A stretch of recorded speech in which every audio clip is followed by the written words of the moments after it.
think in part this problem has been created by somewhat of what Bill has suggested here, this accommodation. The French government has accommodated these radical Islamists. There are 700 no-go zones in France where authorities can't go in because Sharia law reigns. Political correctness is the fertile soil for this type of terrorism to grow in. And I think America, here in America, we need to take an alert to this and look at this. Yeah, well, Tony Perkins is right. And joining us now is former Georgia Congressman and senior member of the House Judiciary Committee, Congressman Barr from the great state of Georgia. Hello, sir. Afternoon. Good to be with you, as always. Well, yes, good to talk to you again. Well, you know, it is very sad, but one would have to look very hard to come to a different conclusion other than the terrorists accomplished their goal in France, did they not? They certainly did, and a lot of people tend to look at terrorists and say, well, you know, if we just sort of buck up and tell them that they didn't win, that will defeat them. The fact of the matter is, terrorists are not rational human beings. It is not rational for a human being, a child of God, to go out and murder innocent women, children, unarmed police officers, and others simply because you think somebody in the distant past might be offended at a cartoon. That's not rational. So to look at these things after the fact and say, well, the terrorists didn't really win because everybody afterwards went around and wore Je suis Charlie signs, doesn't really understand it. They win simply by being permitted to carry out these acts of absolute unmitigated violence. That's why they have to be stopped before they happen and not reacted to afterwards. And what you just said, reacted to afterwards, you're talking about from a law enforcement sense, but the reaction that we've seen and heard, nobody's put the cartoons up to show what they protested, to show what they, not I shouldn't say protested, to show what they murdered for.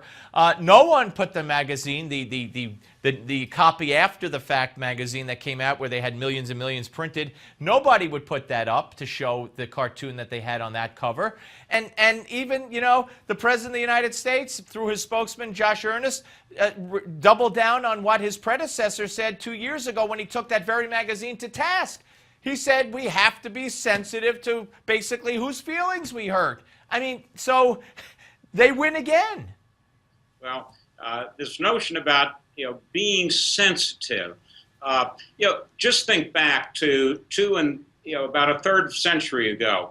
If we had taken the same attitude about worrying about whether or not King George III would be sensitive to threats that we might not like what the British were doing by quartering troops in our homes and issuing general warrants and stifling free speech and taxation without representation, we would still be operating under the Union Jack. I mean, this is absolute nonsense to let a nation, particularly the most powerful nation on the face of the earth, be held hostage to both domestic and international political correctness.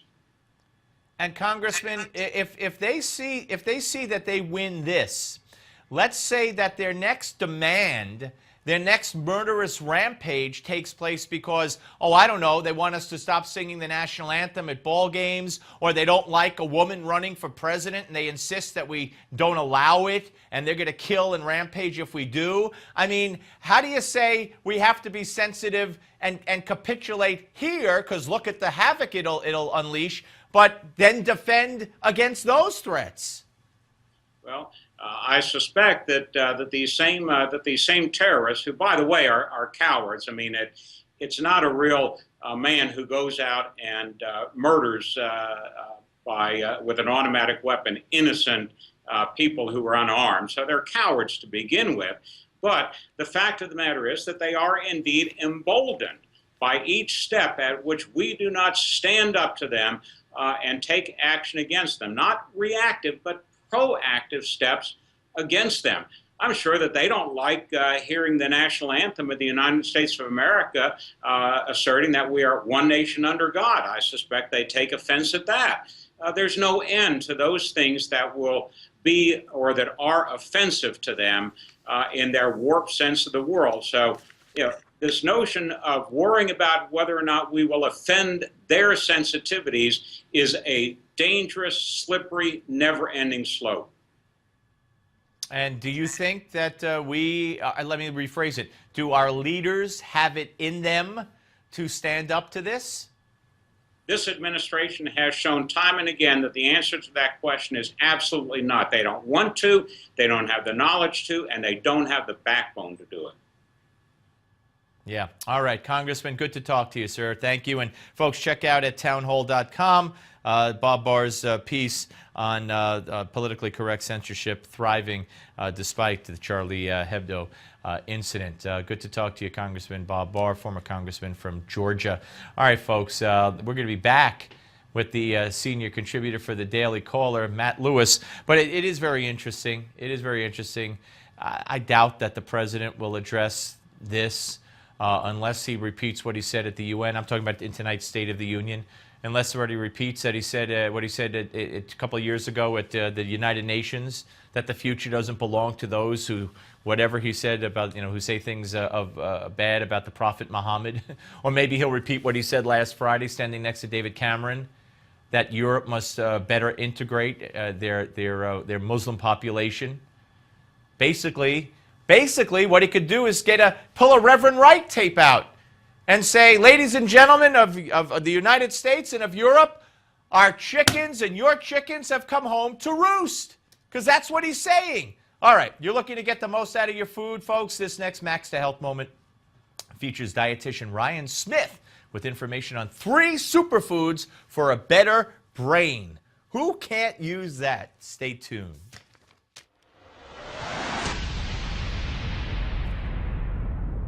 Here's some food for thought. Studies show that nutrition affects brain development and function as people age. So what brain-boosting foods should you be adding to your shopping cart? I think that avocado is a great one to incorporate in because it's high in monounsaturated fats and it can help actually increase blood flow to the brain. I think that blueberries are very helpful as well. There's been lots of studies on blueberries. They have been known to reduce oxidative stress and they can help reduce, possibly, Alzheimer's disease. And then lastly, I would say omega-3 fats found in fatty fish. Those also have been shown that they can possibly help prevent dementia, memory loss, and Alzheimer's disease. If you're considering taking a multivitamin and a mineral complex supplement to help make a few of the essentials, talk with a local dietitian to see what works best for you.